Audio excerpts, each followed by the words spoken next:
Hello students, welcome to e-learning platform presented by Mechanical Engineering Department of Dr. Bapuji Salunke Institute of Engineering and Technology, Kolhapur. So, hello students. So, our chapter 2 or unit 2 standards and comparator. Okay, तर आपल्या ह्या चॅप्टरचं नाव काय आहे? Standards and comparators. आणि आपण ह्या चॅप्टरमध्ये काय काय पाहणार आहोत? तर स्टँडर्ड्स काय असतात किंवा कुठले कुठले स्टँडर्ड्स अवेलेबल आहेत आपल्या मेट्रोलॉजीमध्ये आणि सिमिलरली त्याचे कुठले टाईप्स आहेत, ठीक आहे, ते पाहणार आहोत. त्याचे एक्झाम्पल्स पाहणार आहोत. आणि सिमिलरली कंपॅरेटर्स, तर कंपॅरेटर नावाप्रमाणेच तो कंपॅरिझनसाठी यूज केला जातो. मग कुठले कुठले कंपॅरेटर्स आहेत, आता सध्या इंडस्ट्रीमध्ये कुठले यूज केले जातात, तर त्याच्याशी रिलेटेड आपण सगळा स्टडी ह्या टोटल चॅप्टरमध्ये करणार आहोत. आणि हा चॅप्टर किती मार्क्स आहे? It content 10 marks. 10 मार्क्ससाठी हा चॅप्टर आहे standards and comparator. So we start और we see the syllabus content of this chapter. Okay. So, learning outcomes of this chapter. 1. Select various measuring standards for given situation by justification. Means म्हणजे काय, थोडक्यात आपल्याला जे काय standards आपण शिकणार आहोत तर ते स्टँडर्ड्स कुठले सिलेक्ट करायचे फॉर द एखाद्या जॉबसाठी गिवन सिच्युएशन आहे, त्या सिच्युएशनला कुठला स्टँडर्ड यूज केला पाहिजे हे आपल्याला selection after end of this chapter येणार आहे. Okay. Similarly we select the comparators and slip gauge for given job.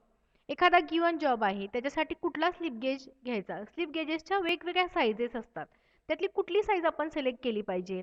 Similarly कुठला कंपॅरेटर यूज केला पाहिजे फॉर द मेजरमेंट, तर हे आपण ॲट द एंड ऑफ शिकणार आहोत किंवा ह्या चॅप्टरचे आपले हे लर्निंग आउटकम्स आहेत. Okay. So we start our standards and comparator. So syllabus content. So सिलेबसमध्ये काय काय शिकणार आहे बघा आपण. ह्या definition and introduction to line standard, end standard, wavelength standard and their comparison. Okay. First आपण काय शिकणार आहे, वेगवेगळे स्टँडर्ड्स असतात त्याचे प्रत्येकाच्या डेफिनेशन्स आणि कंपॅरिझन. सो सिमिलरली सेकंड आहे 2.2 slip gauge and it's accessories. म्हणजे स्लिप गेज काय असतं आणि त्याचे ॲक्सेसरीज काय असतात हे आपण डिटेल काय करणार आहे, शिकणार आहोत.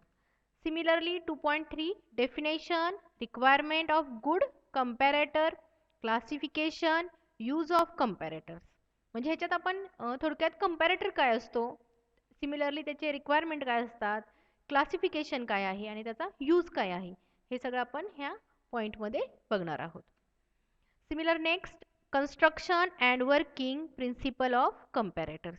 म्हणजे काय क्लासिफिकेशन आहे कंपॅरेटरचं, तर त्या प्रत्येक कंपॅरेटरचं कन्स्ट्रक्शन वर्किंग काय आहे, त्याचं वर्किंग प्रिन्सिपल काय आहे ते बघणार आहे. मग त्याच्यात कुठले कुठले आहेत, तर dial indicator, sigma comparator and pneumatic comparator. Okay. तुमच्या सिलेबसला फक्त एवढेच कंपॅरेटर आहेत, डायल गेज इंडिकेटर और डायल इंडिकेटर, सिग्मा कंपॅरेटर आणि न्यूमॅटिक कंपॅरेटर. ओके.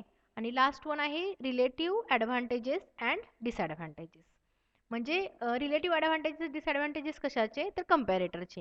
म्हणजे फॉर एक्झाम्पल मेकॅनिकल कंपॅरेटर आहे आणि न्यूमॅटिक कंपॅरेटर आहे, मग त्याचे ॲडव्हान्टेजेस डिसॲडव्हान्टेजेस किंवा त्याचं कंपॅरिझन कसं केलं जातं. तर टोटली ह्या सिलेबसमध्ये ह्या चॅप्टरमध्ये आपण हे टोटल कंटेंट बघणार आहोत 2.5 पर्यंत. ओके.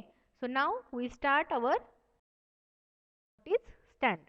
ठीक आहे, चॅप्टरचं नावच आपल्या स्टँडर्ड्स अँड कंपॅरेटर आहे, त्यामुळं सिमिलरली आपण हाफ पार्टमध्येच तो शिकायला लागलोय. So what is standard. So standard, it is defined as something that is set up and established by authority as a rule of measurement of quantity, weight, value or quality etc. So म्हणजे काय, it is define something that is set up and establish by authority. आता एखाद्या ऑथॉरिटीने जो काही setup केला आहे त्याला आपण थोडक्यात काय म्हणायला लागलोय, स्टँडर्ड. मग आता त्याचं एक्झाम्पल काय आहे, तर फॉर एक्झाम्पल आपण एखादे दुकानातून वस्तू आणायला गेलोय. वस्तू म्हणण्यापेक्षा एखादं किराणा मालाचं सामान असेल, फॉर एक्झाम्पल साखर आहे. तुम्ही कुठल्या क्वांटिटीमध्ये सांगता की साखर 1 किलो द्या, मग तो 1 kg जे आहे तो काय स्टँडर्ड आहे, तुम्ही किलोमध्ये म्हणताय ना, तो केजी कुणी सांगितला, तर एका ऑथॉरिटीने डिफाईन केले की आपण जे काय किराणा मालाचं सामान असेल तो वजनात मोजायला लागलोय, वजन आहे आणि ते वजन वेट कशात मोजायला लागलोय, केजी मध्ये. ओके, किंवा ग्रॅममध्ये मोजायला लागलो, हे स्टँडर्ड झालं. ओके, सिमिलरली एखादी लेंथ आपण सांगायला लागलो तर ती आपण सेंटीमीटरमध्ये सांगायला लागलोय, बरोबर.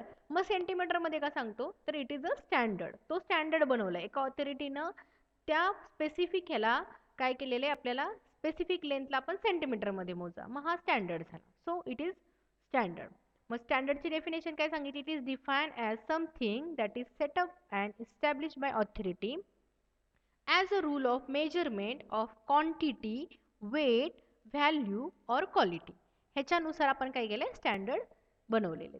ठीक आहे. सिमिलरली इन मेट्रोलॉजी, आता मेट्रोलॉजीमध्ये बघा, in metrology a standard is an object, system और experiment that bears a defined relationship to a unit of measurement of physical quantity. मग मेट्रोलॉजीमध्ये जे स्टँडर्ड आहे तर ते युनिट ऑफ मेजरमेंटशी रिलेटेड आहे.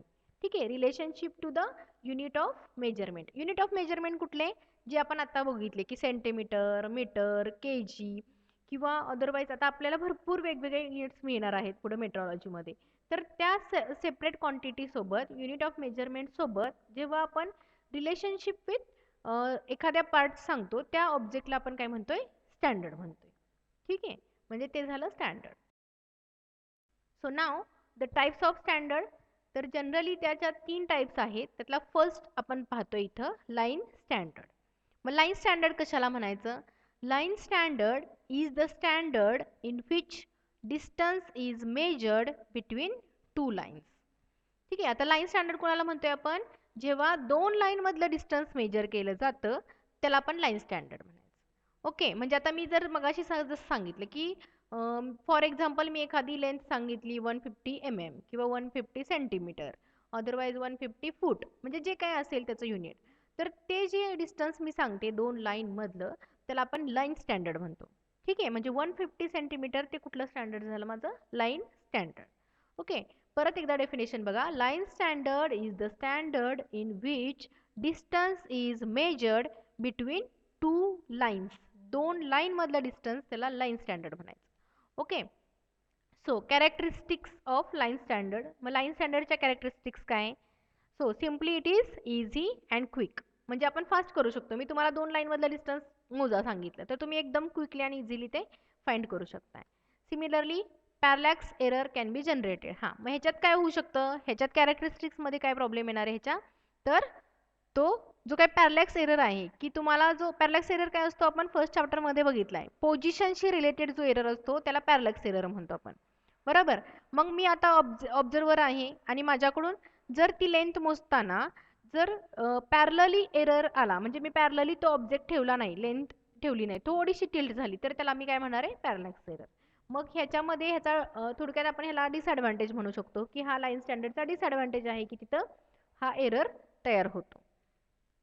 They are not much accurate. बरोबर, similarly accurate असू शकत नाही कारण इथं पॅरलॅक्स एरर येते. काही वेळेस कसं होणार, ऑब्झर्वरप्रमाणे त्याची मेजरमेंट्स चेंज होणार.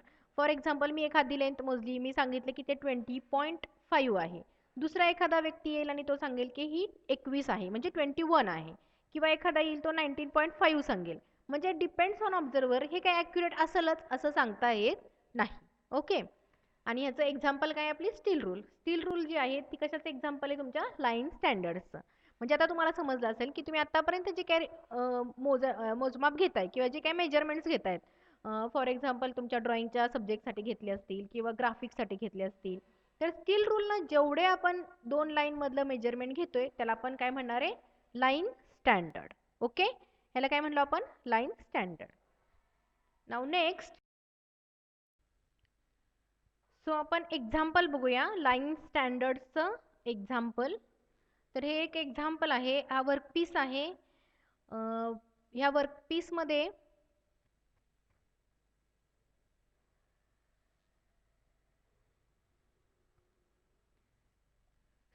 सो हा वर्कपीस आहे. ह्या वर्कपीसमध्ये तुम्ही बघू शकताय की ह्या वर्कपीसमध्ये ही एक लाईन, ठीक आहे, आणि हे लाईन, ह्या 2 मधलं जी काय मेजर्ड केलेली लेंथ असेल तर त्याला आपण काय म्हणतो, लाईन स्टँडर्ड. आणि स्टील रूल त्याचं एक्झाम्पल इथे दाखवले बघा, स्टील रूल और मीटर टेप. म्हणजे मीटर टेपनं आपण आणि स्टील रूलनं ह्या वर्कपीसच्या दोन लाईनमधलं डिस्टन्स मेजर केलं म्हणून आपण त्याला लाईन स्टँडर्ड म्हणतोय. लाईन स्टँडर्डची आपली डेफिनेशन काय होती? Distance measured between two lines is called line standard. End standard. So and standard काय आहे आता? तर एंड स्टँडर्ड म्हणजे काय असतं? when distance is measured between two surfaces. मगाशी काय होतं? Two lines. आता काय आहे? Distance measured between two surfaces is called end standards. Okay, मग आता एंड स्टँडर्ड्सचे कॅरेक्टरिस्टिक्स बघूया. जशा मगाशी लाईन स्टँडर्ड्सच्या बघितल्या आपण, तशा एंड स्टँडर्ड्सच्या पण कॅरेक्टरिस्टिक्स आहेत. So first, accurate up to 0.005 mm. म्हणजे ह्याची ॲक्युरेसी लाईन स्टँडर्डपेक्षा जास्त असणार आहे. आणि कितीपर्यंत येते? Up to 0.005 mm. म्हणजे मी कितीपर्यंत ॲक्युरेट मेजरमेंट घेऊ शकते? तर 0.005 पर्यंत आपण मेजर करू शकतो. Similarly they are costly and difficult to use. बघा, सिमिलरली जर तुम्हाला ॲक्युरेसी जास्त पाहिजे असेल तर ते कसं असणार आहे? कॉस्टली असणार आहे. आणि डिफिकल्ट टू यूज करताना तुम्हाला प्रॉपर स्पेसिफिक नॉलेज पाहिजे त्याचं, जेव्हा तुम्ही एंड स्टँडर्डनं रीडिंग घेत आहात तेव्हा. Okay, the surfaces are to be protected. म्हणजे आता एंड स्टँडर्ड म्हणजे काय असतं? दोन सर्फेसमधलं मेजरिंग डिस्टन्स. ओके, मग ते जे दोन सर्फेसेस आहेत ते सेपरेट प्रोटेक्टेड पाहिजे, तरच तुम्ही त्यातलं काय करू शकता? रीडिंग घेऊ शकता किंवा मेजरमेंट घेऊ शकता. आणि लास्ट काय त्याचं एक्झाम्पल काय? तर vernier caliper and slip gauges. Okay, slip gauges हे काय एंड स्टँडर्डचं एक्झाम्पल आहे. आणि व्हर्नियर कॅलिपर पण. व्हर्नियर कॅलिपरमध्ये पण सिमिलरली आपण काय करतो? एक जॉब घेतो आणि तो जॉब त्या व्हर्नियर कॅलिपरमध्ये प्लेस करतो. ओके, मग कितीपर्यंत आपण अप टू ॲक्युरेसी देऊ शकतो? 0.05 पर्यंत देऊ शकतो. ओके, हे काय झालं तुमचं एंड स्टँडर्ड. आता एंड स्टँडर्डचं आपण एक एक्झाम्पल पाहूया. जसं लाईन स्टँडर्डचं बघितलं तसं सिमिलरली. तर हा काय? Snap gauge. हा स्नॅप गेज आहे सी क्लॅम्पचा. ओके, हा काय? सी क्लॅम्पचा तुमचा स्पेसिफिक ऑब्जेक्ट आहे आणि त्याच्यात आपण वर्क पीस ॲड केलेला आहे.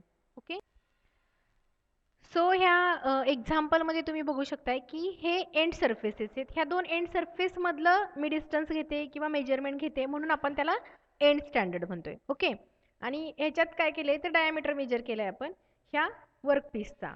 ओके, आणि कशानं मेजर केलेला आहे? तर ह्या स्नॅप गेजनं. ठीक आहे, स्नॅप गेजनं आपण काय केलं? डायमीटर मेजर केला.